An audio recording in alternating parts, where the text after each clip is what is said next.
ओम नमः शिवाय।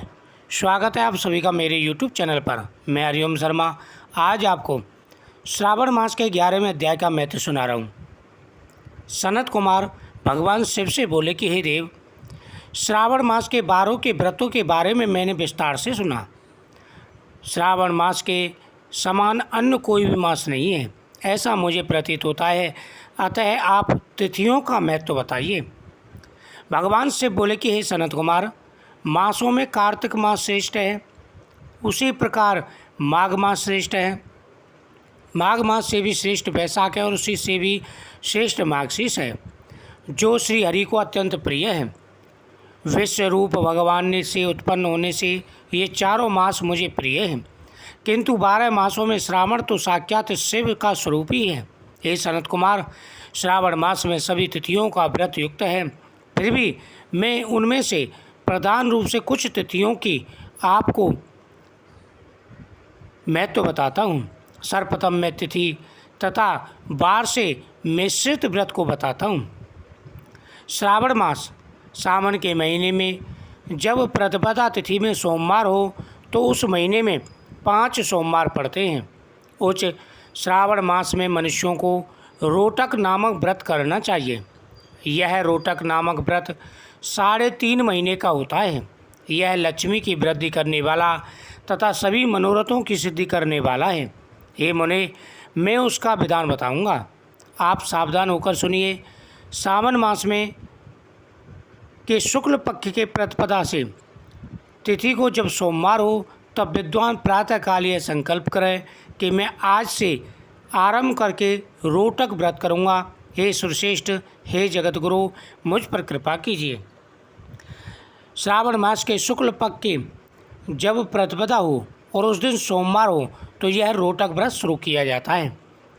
उसके बाद अखंडित बिलपत्रों, तुलसी दलों, नील पत्रों, कमल पुष्पों अर्थात चंपा तथा मालती के पुष्पों, गोविंद पुष्पों, आग के पुष्पों, उस ऋतु तथा काल में होने वाले नानाविध अन्य सुंदर पुष्पों, धूप दीप नैवेद्य तथा नाना प्रकार के फलों से शूलधारी महादेव की प्रतिदिन पूजा करनी चाहिए। विशेष रूप से रोटकों का प्रधान नैवेद्य अर्पण करना चाहिए। पुरुषों के आहार प्रमाण के समान 5 रोटक बनाने चाहिए। बुद्धिमान को चाहिए कि उनमें से 2 रोटक ब्राह्मण को दे, 2 रोटक स्वयं भोजन करें और 1 रोटक देवता को नैवेद्य के रूप में अर्पित करें।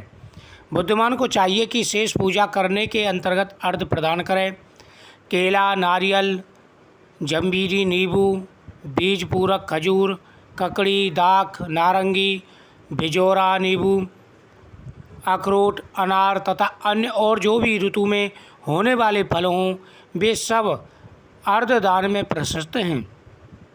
इस अर्धदान का फल मैं तुमसे कहता हूँ, 7 समुद्र सहित पृथ्वी का दान करके मनुष्य को फल प्राप्त होता है। वही फल विधि विधान पूर्वक इस व्रत को करने से पा जाते हैं। विपुल धन की इच्छा रखने वाले को यह व्रत 5 वर्ष तक रखना चाहिए। उसके बाद रोटक नामक व्रत का उद्यापन करना देना चाहिए। उद्यापन कृत के लिए सोने तथा चांदी के 2 रोटक बनाए। प्रथम दिन अधिवासन करके प्रातःकाल शिव मंत्र के द्वारा घृत तथा उत्तम बिलपत्रों से हवन करें।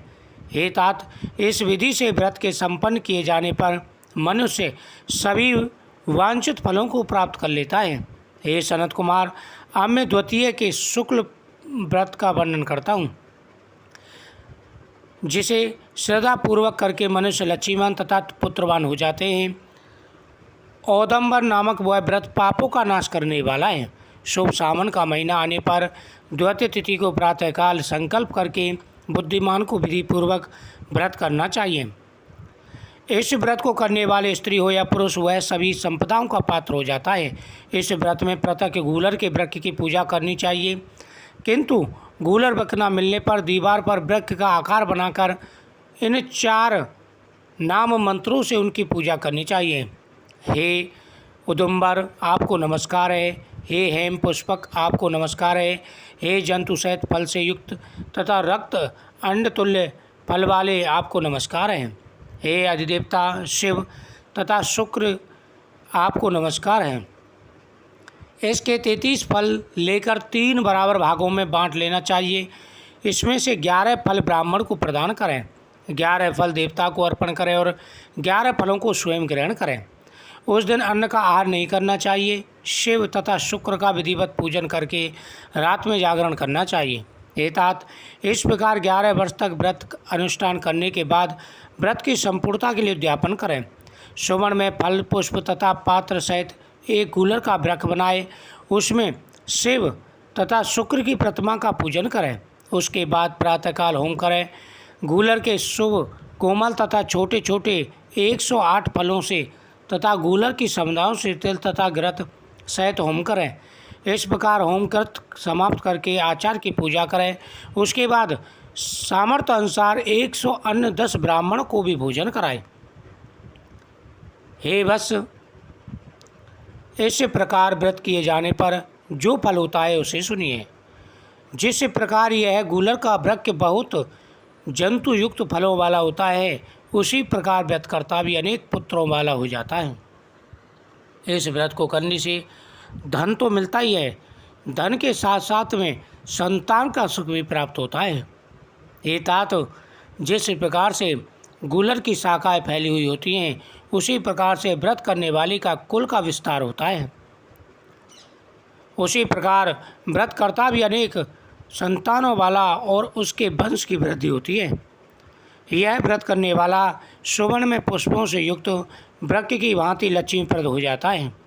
हे सनत कुमार, जो व्यक्ति यह व्रत करता है उसके वंश का विस्तार होता है, साथ ही लक्ष्मी का विस्तार भी होता है। वह इंसान धनवान होता है, उसके कुल में कभी भी धन नष्ट नहीं होता। भगवान की सदाई उन पर कृपा बनी रहती है और लक्ष्मी की उस पर सदा ही मेहरबान रहती हैं। आज तक मैंने किसी को भी यह व्रत नहीं बताया। हे सनत कुमार, गोपनीय से गोपनीय इस व्रत को मैंने आपके समक्ष कहा। इसके विषय में संशय नहीं करना चाहिए और भक्ति पूर्वक इस व्रत का आचरण करना चाहिए। हे सनत कुमार, इस व्रत को करने से सभी मनोकामनाएं पूरी होती हैं। इस प्रकार श्री स्कंद पुराण के अंतर्गत ईश्वर सनत कुमार संवाद में श्रावण मास महत्व में 11वें अध्याय का महत्व संपूर्णम। इस कथा के श्रवण करने से हर प्रकार के मनोरथ पूरे हो जाते हैं। इस कथा को सुनने मात्र से ही इंसान सुख और वैभवों का अधिकारी हो जाता है। प्रतिदिन श्रावण मास में इस कथा का श्रवण करना चाहिए और इन व्रतों का पालन करना चाहिए। भगवान शिव सदा ही प्रसन्न हो रहते हैं और आशीर्वाद देते हैं। वीडियो को शेयर करें, चैनल को सब्सक्राइब करें। ओम नमः शिवाय।